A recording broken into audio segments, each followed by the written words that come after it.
Okay, so this is Video Games as Literature. You may have noticed on the schedule, it's called Video Games as Literature 102. I did that because I had a 101 last year. So was anybody here last year? No, nobody here was at the panel last year. Well, it's fine because it's like almost the same thing, except I'm going to talk about totally different games. So, Video Games as Literature is my blog, and that's the web address if anybody's interested in checking it out. Can everybody see the display up there? Because it's kind of far away. Oh, Yeah, okay, alright. So what is Video Games Literature about? I'm just starting out with a little bit of like, introduction to the blog itself, and then we're gonna get into talking about actual games. So, Video Games Literature, it's a blog that looks at, it looks at video games as literature.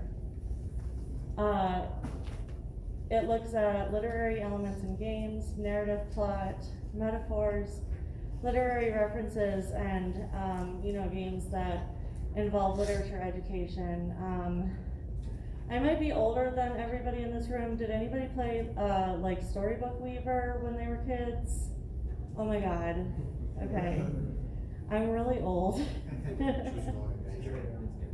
So, God, I'm trying to think of a literature education game that's more recent.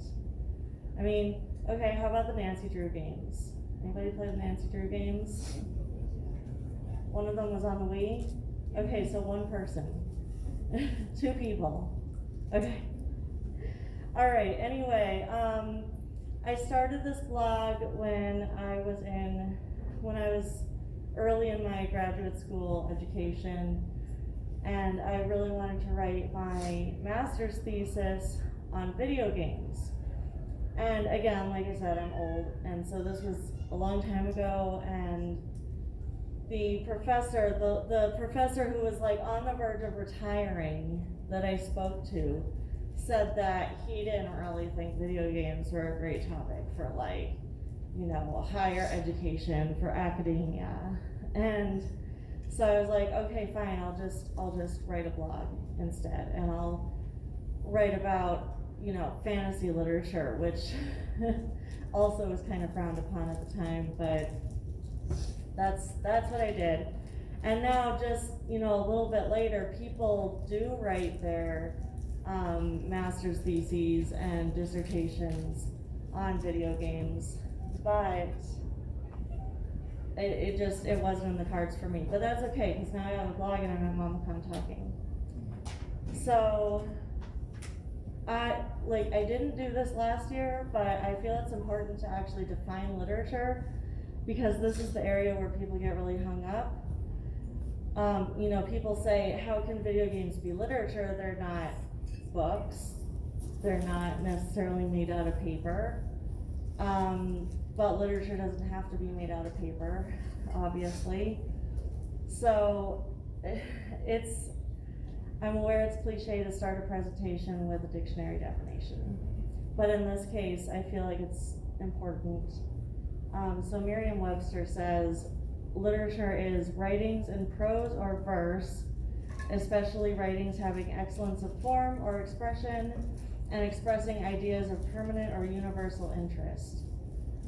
And I mean, obviously, by this point, video games have been a thing, a big part of the media landscape for several decades now. And I mean, universal interest, we know. We know now, everybody knows Mario. Like, even our grandparents know who Mario is.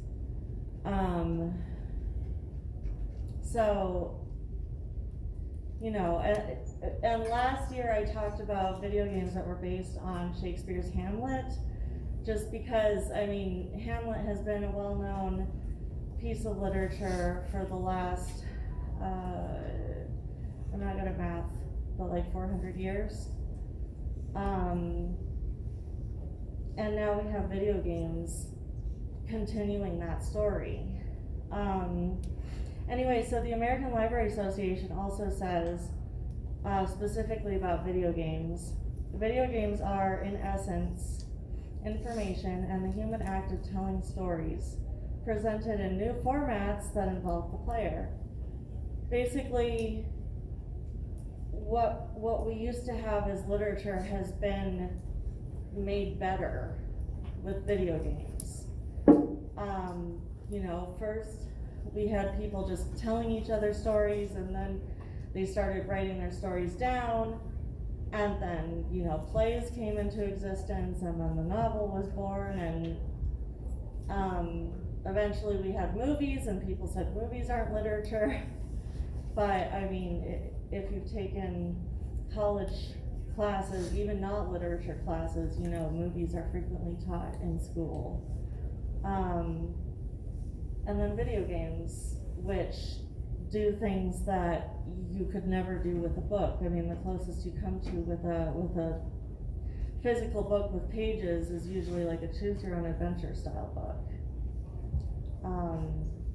So let's just dive right into talking about a game. So, please tell me some of you at least have played Tales of Berseria. Woo! Okay, good. Because, yeah, sometimes I feel like I'm so old that I only talk about old games that, people don't even play anymore. But this is a fairly recent game, so let's talk about Tales of Berseria. Okay, so when you play Tales of Berseria, and I'm sorry if I'm not pronouncing that correctly, because I don't think it's even a real word. It's fine. When you played this game, did you pick up on the fact that it is a straight retelling of King Arthur's stories? Yes. Yes, okay. So some of you did.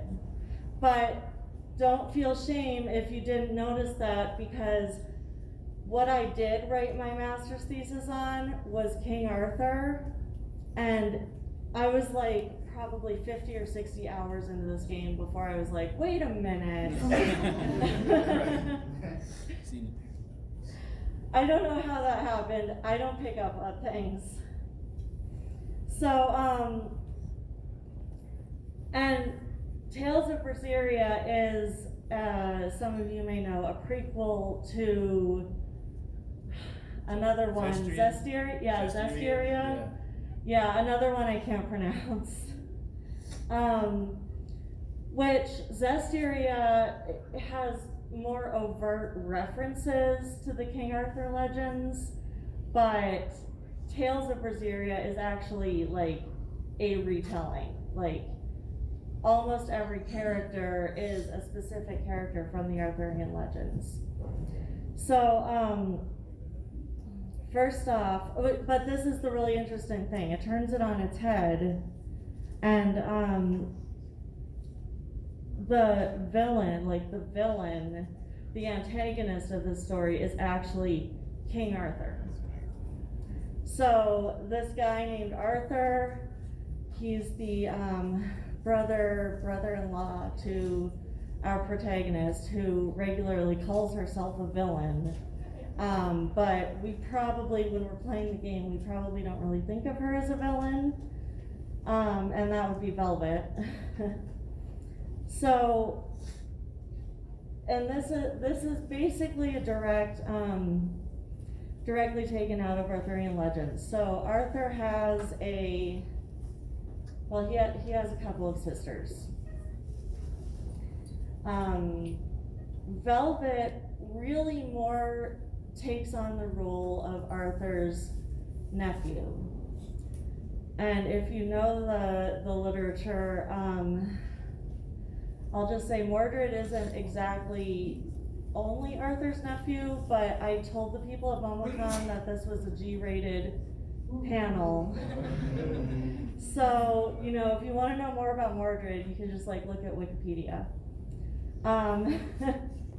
But Mordred causes the fall of Arthur in the original stories by coming back, joining his court, becoming one of his knights, and then basically killing him at the end.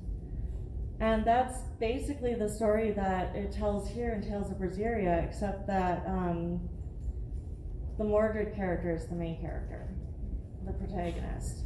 Maybe still the villain, that's up for debate.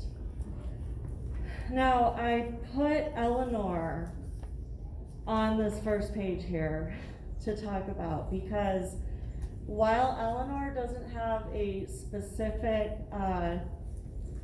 character that she's equivalent to in the Arthurian legends, she's actually a very interesting character, just like all on her own. Setting aside the King Arthur legend, Eleanor, her last name is Hume, and I haven't, actually spoken to any of the developers of the game, but she's very clearly based on philosopher David Hume, founder of humanism. And if you remember in the game, Eleanor really struggles with balancing rationality with emotions and passion. And she has been taught by her mentor, who's Artorius. She has been taught to be rational, which she is told is the complete lack of emotion. And throughout this game, which for me was over 200 hours, you see Eleanor, struggling because she can't get rid of her emotion. She doesn't want to. Emotion includes love, it includes joy, and she can't do this. And at the end, she completely just turns away from Artorius and decides that emotion is good, emotion is necessary. And basically, this is exactly what the philosopher David Hume taught. This was back in he was born in 1711, died in 1776. So back then, this was kind of a novel philosophical theory, because being rationalism was popular at the time. And so he kind of turned against that. And anyway, I'm not gonna bore you with details, but I just thought that was really interesting. That, aside from the Arthurian legend aspect of this game, there's this whole character who is entirely focused on this one philosopher, and philosophy, humanism. So, let's see.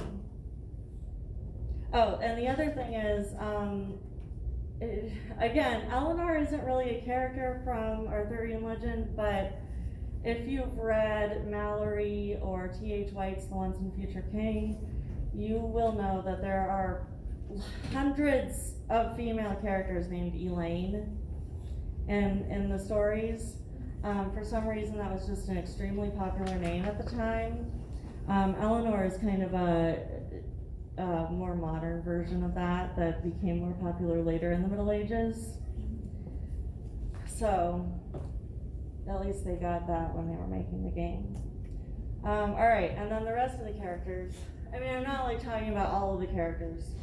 Obviously, Artorius has his round table knights, which I'm not really going to get into here, except for Melchior is one of Artorius's followers-ish, mentor. He's obviously Merlin. He's a wizard. He does magic, and he wears a monocle. And again, I'm old, so you probably don't even get the reference that all wizards wear monocles, but I'm gonna make it anyway. It's this really old video series called Unforgotten Realms. All right, so it's on YouTube. They tell us that all wizards wear monocles. Anyway, so in the original Arthurian stories, Merlin has a student named Nimue, and she eventually betrays him, locks him in a cave. That's basically the end of Merlin's story. Magilu is exactly the same in this game. Magilu is one of your party members. She's also a magic user. She, of course, shows herself to be more powerful than her mentor, and she eventually defeats him with the help of her friends, because it's an RPG. And then I also included Lila from Tales of Zestiria, just because she is the most, obviously, actually a character from the Arthurian legends. She's the Lady of the Lake. And, otherwise, that's just kind of a title. It's just kind of she has her own name and her own personality. But if you do some more reading, and I actually have a whole article on this on the blog, so if you want to read the whole thing, then you'll find that the Lady of the Lake is a title that's been passed down in the games. That's also true in the original legends, and it's possible because Nimue in the legends was considered to be the Lady of the Lake at one point. So I kind of wonder if Magilu was the original holder of that title in the game. Not sure though. That's just food for thought. Okay. Great. Has anybody played Bastion? Okay, good. And if you haven't played it, it's on sale all the time on almost all platforms. So you definitely should play this game. Has anybody played, what's the new one called? Hades? Yes. Hades, yeah. Okay, I haven't played Hades yet, so I'm really behind, but it's made by the same development company. Okay, so Bastion is one that I want to talk about because it's literary in a way that a book could not be. Like the Tales games, they're very linear. The story is one that could still be written down in a book, or in the case of many of the Tales games, manga. But Bastion is told in a much less linear fashion, and it's very specific to the video game medium type of narration. So I first played Bastion around the time that it came out, so that was, I think, over 10 years ago. And I was just really impressed at the very beginning of the game. You're playing as the kid, and you start walking, and then you do that thing that you do in a video game where you're pressing the buttons to figure out what button does what, and then you're just and then you run off a cliff because you're okay, so can I take fall damage? What's going on in this game? And then when you run off the cliff, the narrator is and then you died. Oh no, I'm just kidding. And that is, that wouldn't necessarily happen if you hadn't just immediately run off the cliff, which the developers knew you were gonna do, because that's what we do. We test the game when we first start it. And then the next thing you do, of course, you find a stack of crates, and you're okay, I've got to break these crates, see if there's something inside or whatever. And you start, swinging your sword or your hammer, whichever, I don't remember what weapon you start with, but, and you break the crates, and the narrator's and then he just raged for a while. And I was just so impressed by the way that the narration tied into what the player was choosing to do. Did you have something to say? If you take the Sile hammer into the last level and pull it out right at the start, the narrator will make a comment about the kid having his old friend with him. Oh yeah, I remember that. Okay, you saw that. Yeah. Throughout the whole game, there are just little things that the narrator says, and then the narrator is also a character in the game, which is interesting. And all of the characters, like, it's not just the narration, which is like really unique and interesting, or at least it was 10 years ago. The characters don't really have names, or at least not all of them do, but they have such well-developed backstories. It's really interesting because it's kind of like you're there with the characters in the Bastion, and they don't want to tell each other what their names are because it's basically the end of the world and everything has been destroyed, and they're in this Bastion, which is of course supposed to be a safe place. But they don't totally trust each other, so they don't tell each other their names, but then the player also gets to optionally see each of the characters' backstories, still without knowing what their names are though. Some of them, I think some of the characters do have, like their names are revealed, but The only one without a canon name is the kid himself. The other three main characters all have canon names. the kid does not have a name, Yeah, I don't think right? And I don't. The singer is Zia. Right, yeah, Zia and Stranger is Zolf. And I don't think the narrator The narrator is Rux, I think. Rux. I feel like there was a point at the beginning though where he said, "That's not my real name. I don't want to," but I don't remember. I don't totally, even though I've played this game so many times, I've played it like on every platform. I can't remember every detail, but yeah. So then another thing that this game does that you can't really get with a book, is the music. If you've played Bastion, you probably remember the music. The music is just, it's so unique. It's really good music. But the music is really a part of the story because two of the characters that we were just talking about, Zia and Zolf? I think it's Zolf. Yeah, I think that's right. Yeah, Zia and Zolf, or anyway, they both have songs, and their songs tell the story of what happened to create this end of the world situation. If you're not paying attention to the songs, you may not exactly know what's going on.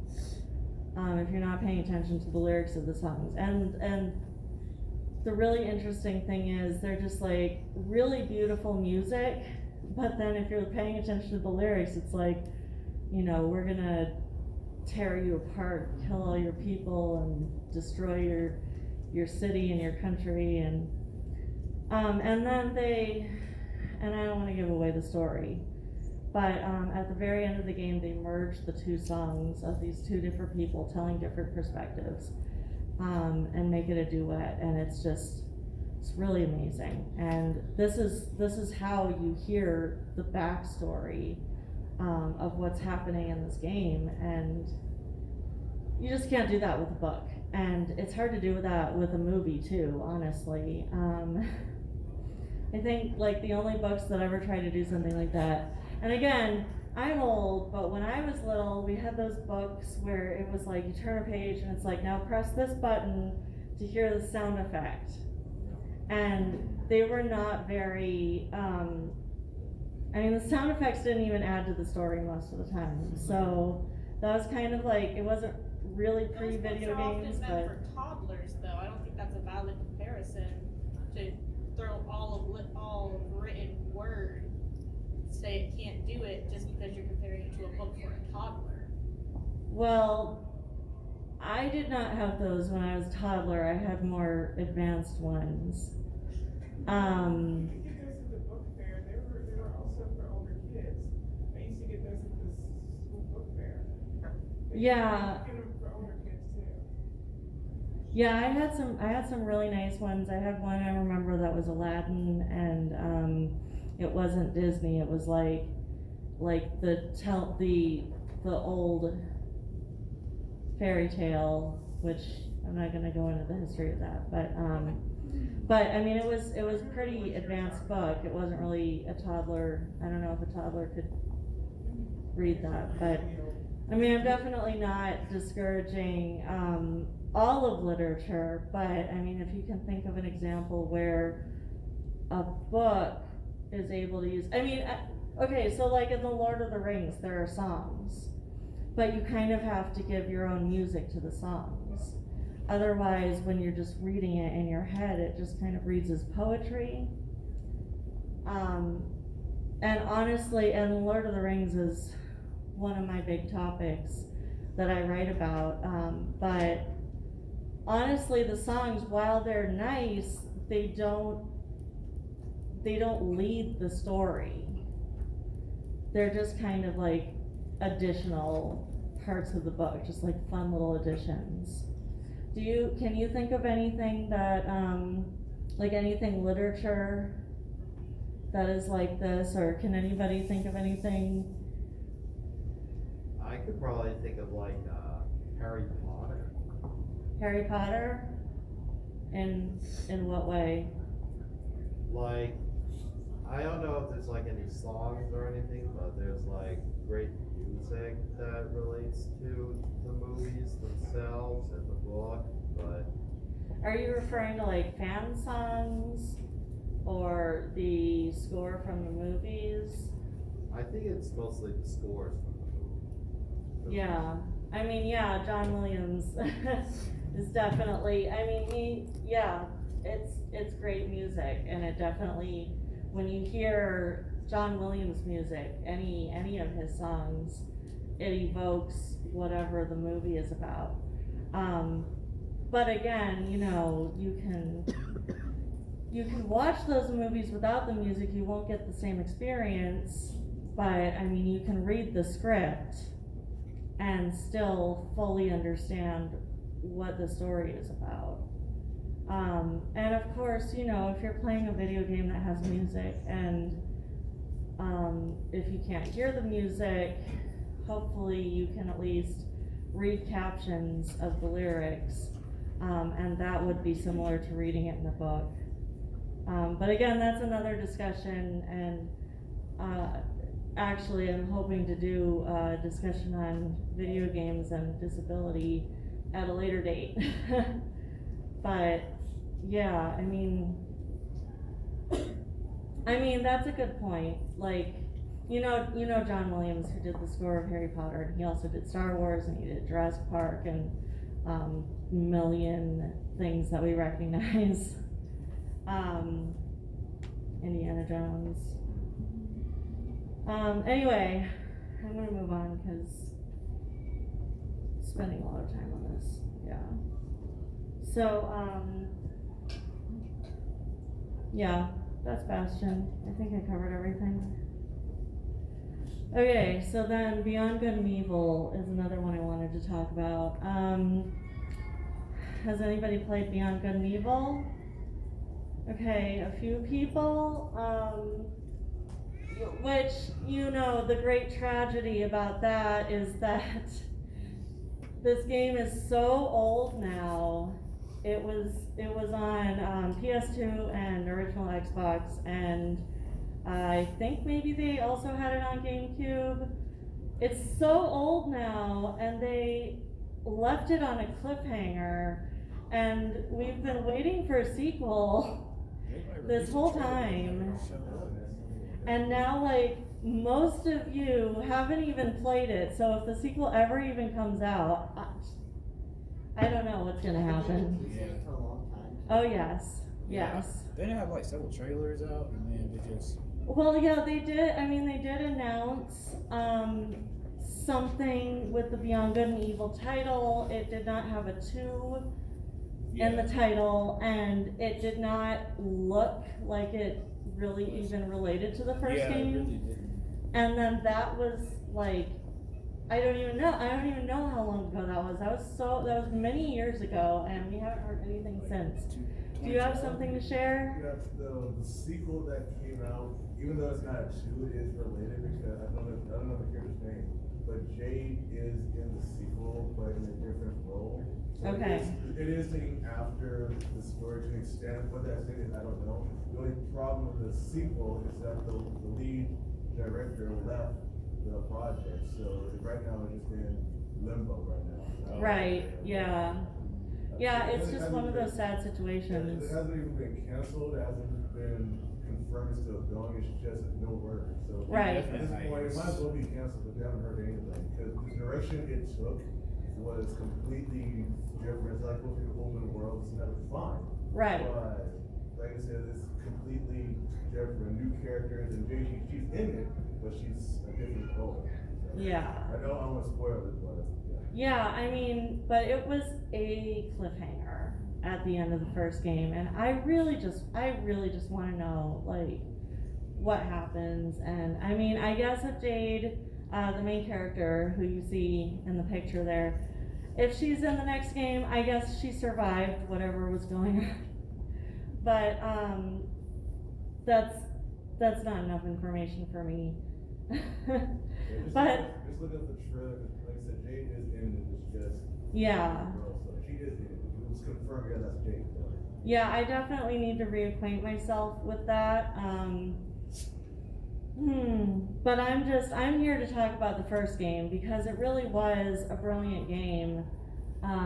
You know, it's really the only downfall is that they just left it open at the end and they didn't tell us what happens. And I'm trying not to spoil it because it's pretty dark and, you know, people might be dying, we don't know, because it was a cliffhanger. So, the first thing to mention is, it is named after a book. I'm not sure how much it actually relates, because again, it's philosophy. Yeah. You're shaking your head. I've not played the game, but based on the description of what's going on in the game, it has very little to do with what Nietzsche was talking about. Right, yeah, that's the impression that I got. I don't know what just happened. It's backwards. Okay, yeah, I haven't actually read the philosophy book. I've basically read, you know, like the summary of it. But I really think they just took the title and they went somewhere else with it. So, Beyond Good and Evil, when I wrote about this on my blog, I asked the question, what is Beyond Good and Evil? Which really is too hard for any one person to answer. But the themes that were most prevalent in this game, number one, the importance of family and friends, but specifically by family, I mean like found family, because I don't think Jade has anyone who's actually like a blood relative in this game, but she has a family, like they're everything to her. And that's part of and again, I'm trying not to spoil it, because you really should play this game, even knowing what you know about the cliffhanger, especially if there will eventually be a sequel, you really should play this game. And it is on Steam, and they did an HD remaster on PS3, which was a long time ago now. But yeah, so the importance of friends and family.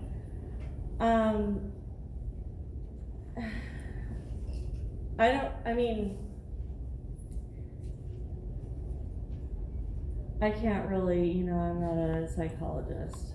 I can't explain why friends and family are important. But in this game, Jade is willing to do a lot to protect her family.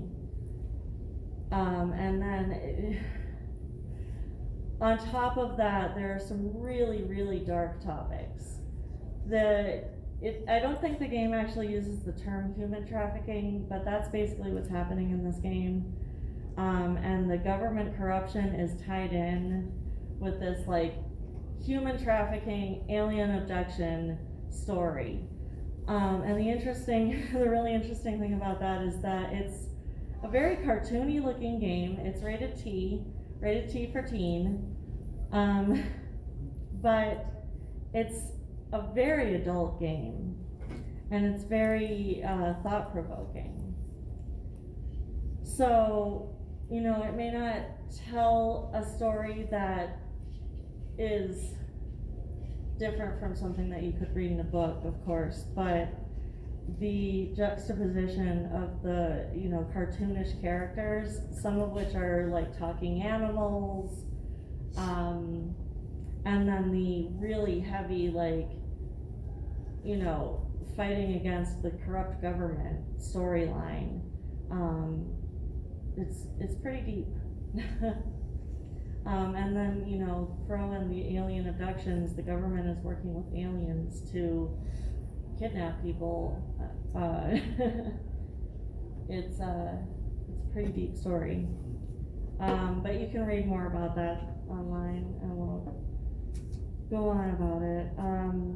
So yeah, I wanted to spend a bit of time just with questions and discussion, because last year I had a lot of people who had their own ideas of games that they wanted to talk about. And the ones that I had talked about last year, I talked about Final Fantasy quite a bit, specifically 15 and 9.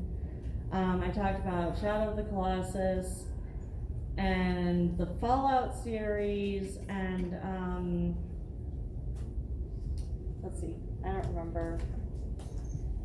That might have been it. But then afterwards, people wanted to, a lot of people had a lot of other games that they wanted to mention. Yeah. Have you played Horizon Zero Dawn? Yes.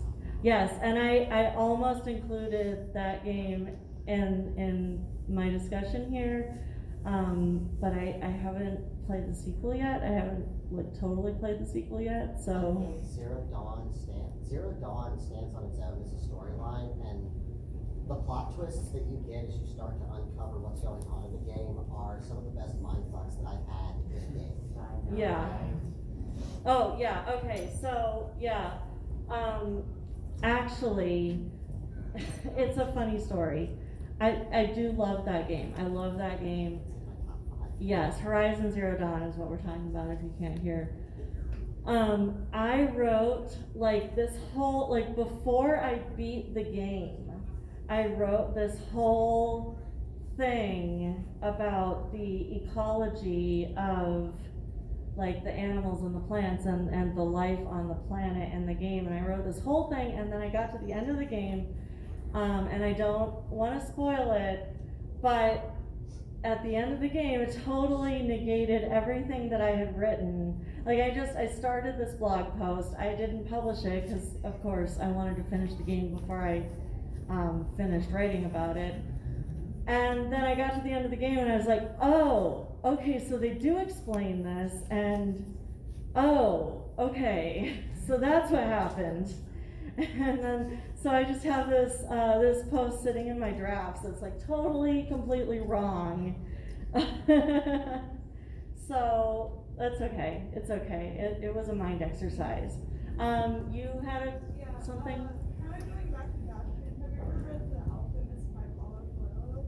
Yes, I read it a very long time ago. I read it in high school. I thought one thing that stuck out to me was that no character has a name except for two. Right. It's the shepherd's wife, or his future wife, has a name, and then a king, or a former king, and he said, "You'll probably forget my name," and then 2 pages later you forget his name. It's a really weird name. Yeah. But everyone has kind of this history, the shepherd's whole thing is about him going on a quest because he's about dreams. And Right. he's an Englishman and an alchemist,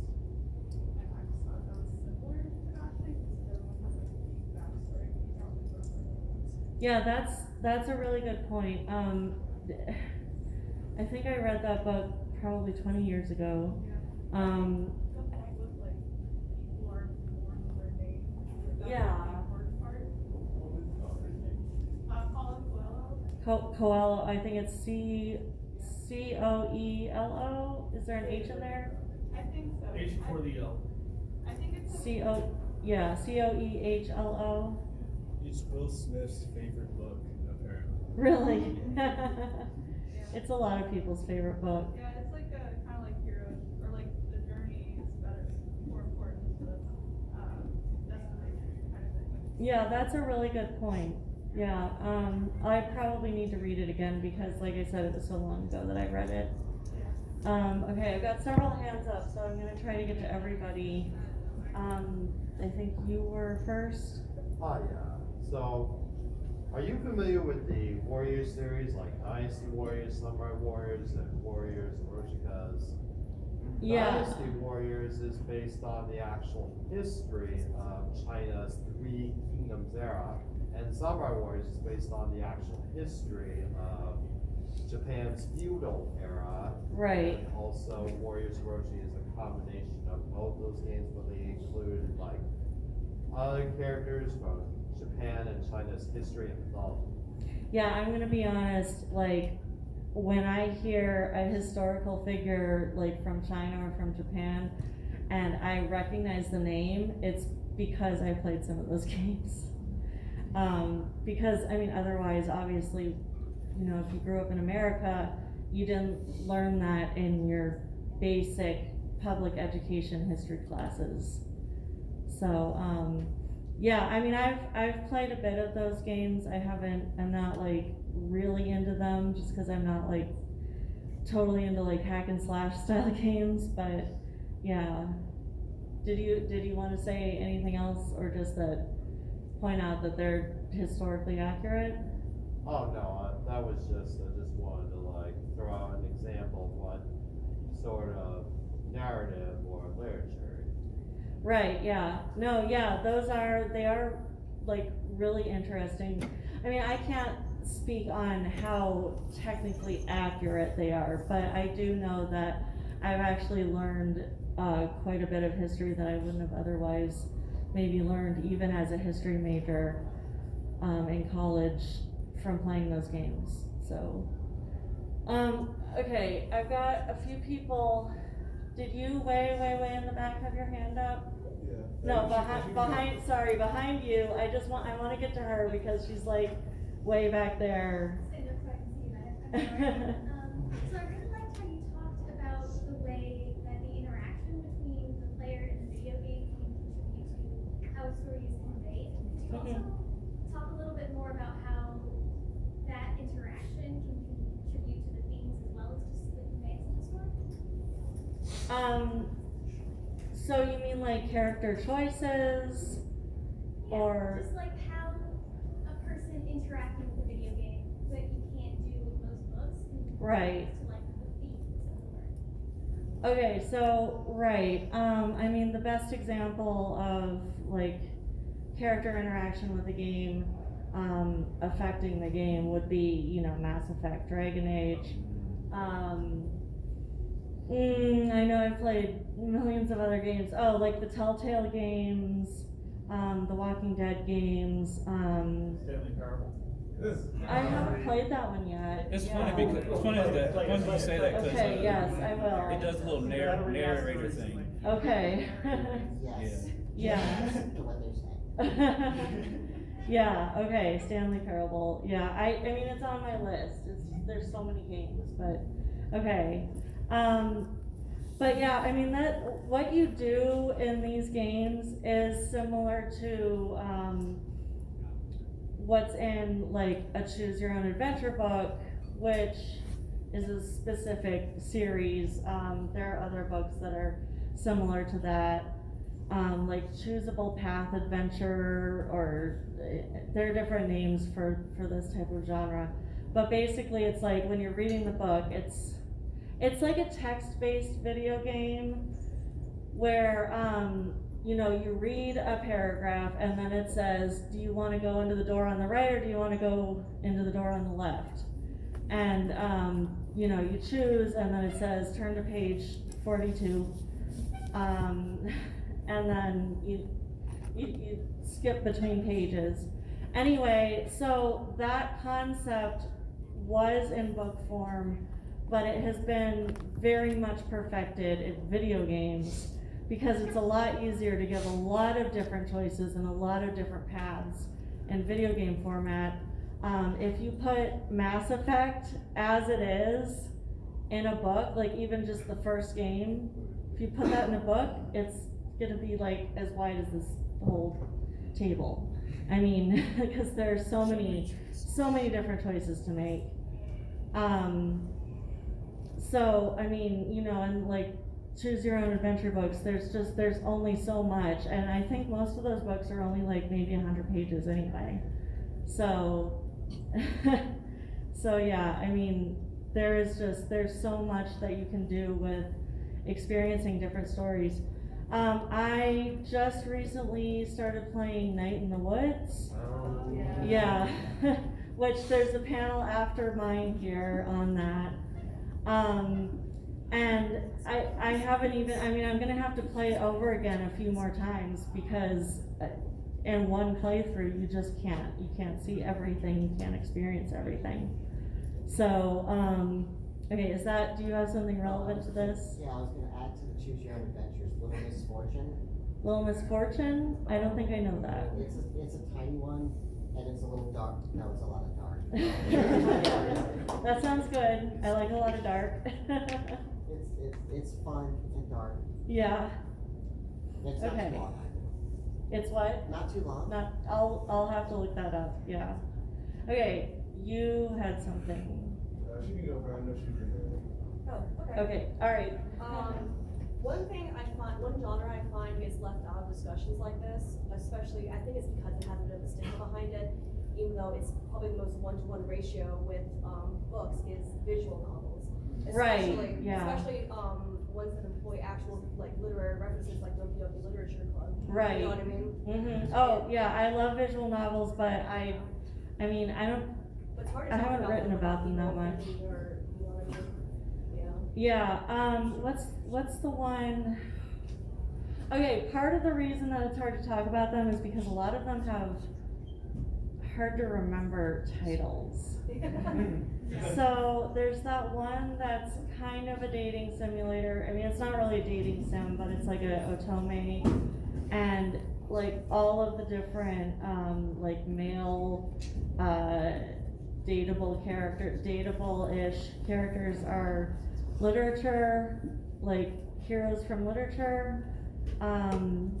But I cannot remember what it's called right now. Does anybody know what I'm talking about?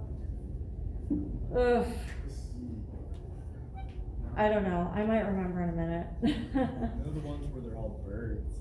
Well, yes. Okay, and I did write about that one on my blog. How to Full Boyfriend. Oh my God, that game is so good. Okay, they're all pigeons, and you can date the pigeons, and it's so good. Like, it's not good because you're dating pigeons. It's good because the people who wrote this game wrote a really good story. Like, yeah. Like, you've got to play it all the way to the end. You have to do all the different, you have to date all the birds. And then when you get to the end, and you get the true story, it is like, it's like a whole different game. So, yes. I mean, that is such a literary game, and so many people just like play through one path and they don't even see the whole story. It's almost like a secretly good story. So, okay, what did you have? Have you ever played any Soulsborne game? Yes-ish. Bloodborne. I mean, let's see, I've gotten to the first boss in the first Dark Souls, and I think I did beat the first boss in that one, and I've gotten to the first boss in Dark Souls too, and let's just say I'm not really that kind of gamer. Yeah, the reason- But no, but I do appreciate like the stories and the like all of the lore in those games. Yeah, because the reason I brought up Bloodborne, which is one of my favorite games of all time, is that with Bloodborne, not only do you get, story key, like, it's open for discussion what the story is, because how Miyazaki builds his game, it's not apparent, especially like multiple playthroughs, like I mentioned before.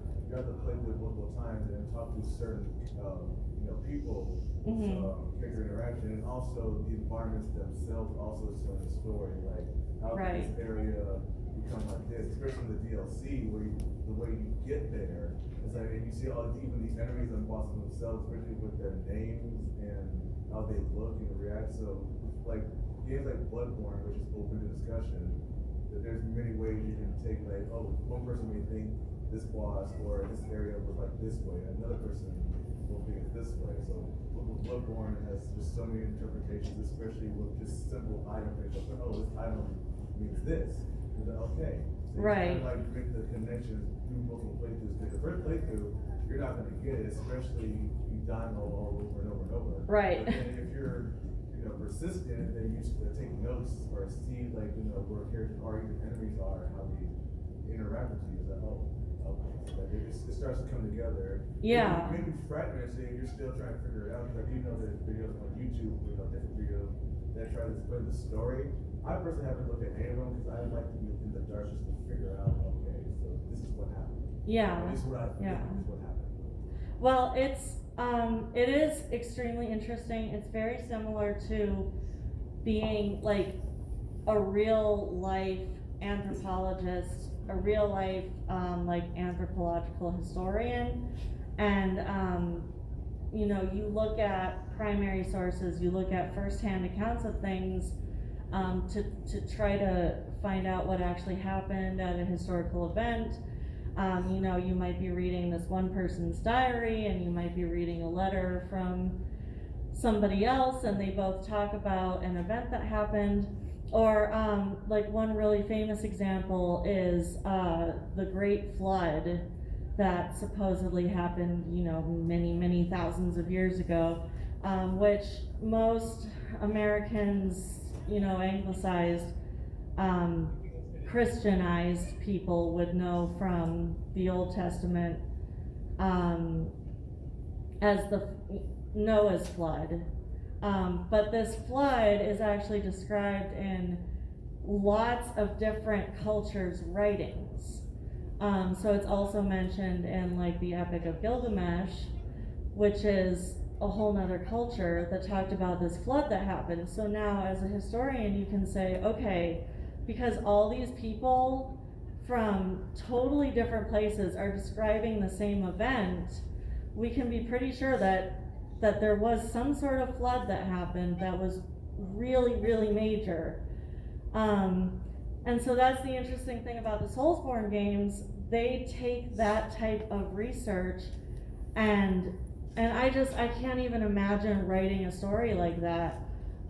Just only writing the story through fictional primary sources, like primary source documents, or fictional people that you talk to and get their accounts on a story. And what did you have to say?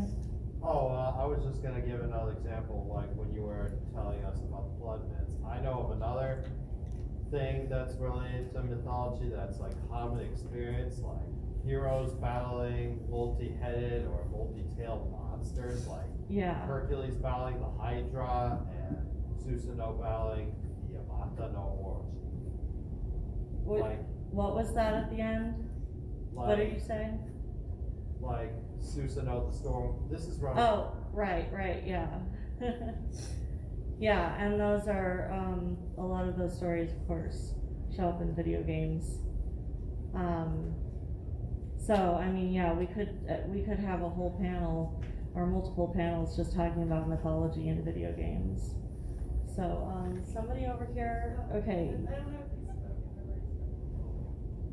Oh, did you want to say something? Yeah, it was just an example, like, one that impressed me somewhat recently is last year Square Enix remade.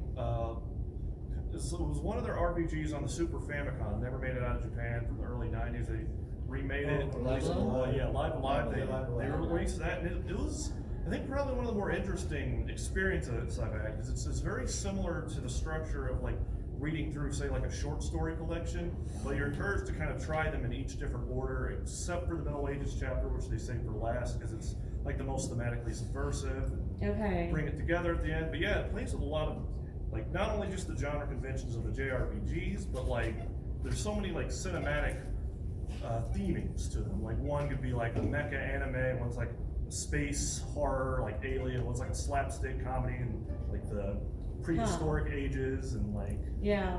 it's kind of, like samurai movies, things like that. It's all kinds of just different stuff. And I haven't played that one yet. Is it kind of like Octopath Traveler? it's the exact same. It has the visual style of it, yeah. It's very similar. But like, is the story kind of like that? Because I mean, Octopath Traveler is obviously there are 8 paths. Yeah, that So you I can think, choose. I think Octopath Traveler used it as an inspiration in a way. Right. But this one, these are all set in different time periods. So there's some in the past, there's one present day, a couple in the Okay, future, and then okay. there's sort of like a final story where you pick one of them and then you go around and get the others to join your team and sort of have to face off against kind of the recurring villain in each one. There's like a common name in every story. Who's like Okay. kind of the main villain of that one. Yeah. I mean, there are definitely some interesting things going on with. I mean, Square Enix has been trying to do this taking different paths thing with many games over the years, and the Saga games, like Romancing Saga. What was the one? There was one that I played way back when it was new on the PS2, and it was something Saga, Unlimited Saga, I think. And I didn't really like that one at the time. I didn't really appreciate it at the time, but I remembered it. And I do appreciate these games that Square Enix has been releasing, and some other JRPGs have done the same thing, where you choose which character you want to play as, and like you're not creating a character, you're choosing a pre-existing character that you want to play as, and then you're experiencing their story, and then you can experience the other characters' stories in whatever order that you want to. They kind of do that in Zillion, the first one. They Yeah, kind of do it, yeah. but it's like, it's not really counting. Right. Well, yeah, it's similar. It's similar concept. Okay, you. So, like how a lot of games that have sequels, they tend to repeat like certain plot elements or mechanics. And I don't know if you ever played Danganronpa.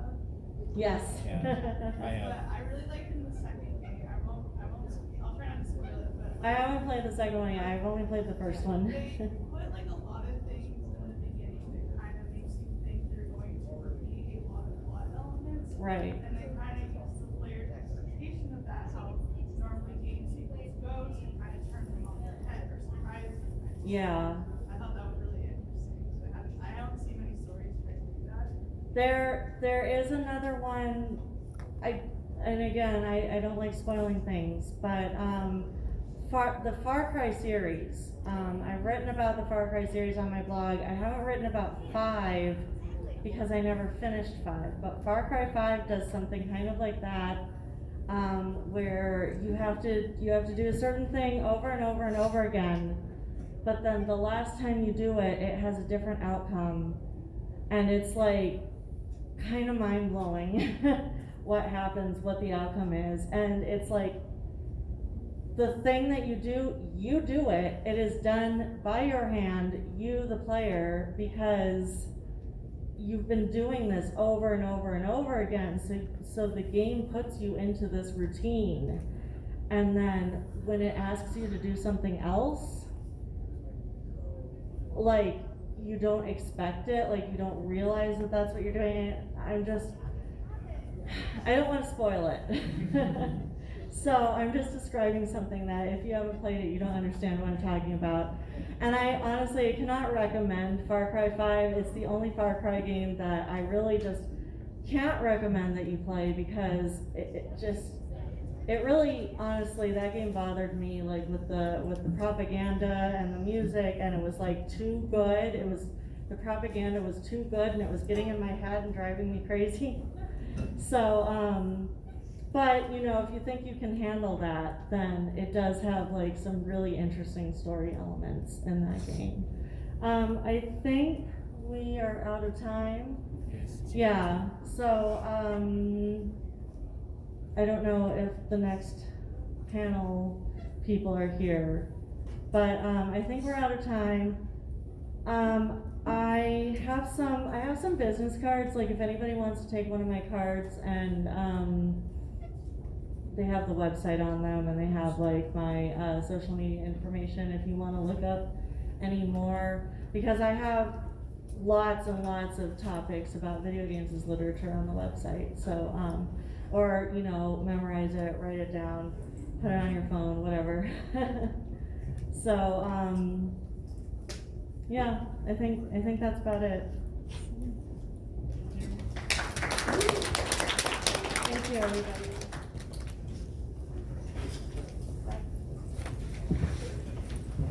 Did I have one business card? Yes, they are over in my backpack over here, so let me go get them really quick. Okay. Yeah, they're in the backpack.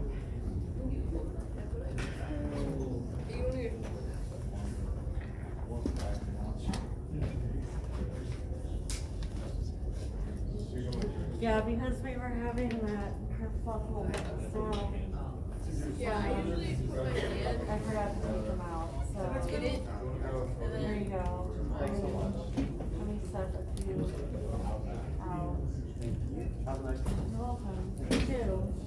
Yeah, thank you. Thank you so much, I appreciate it. Thank you. You too.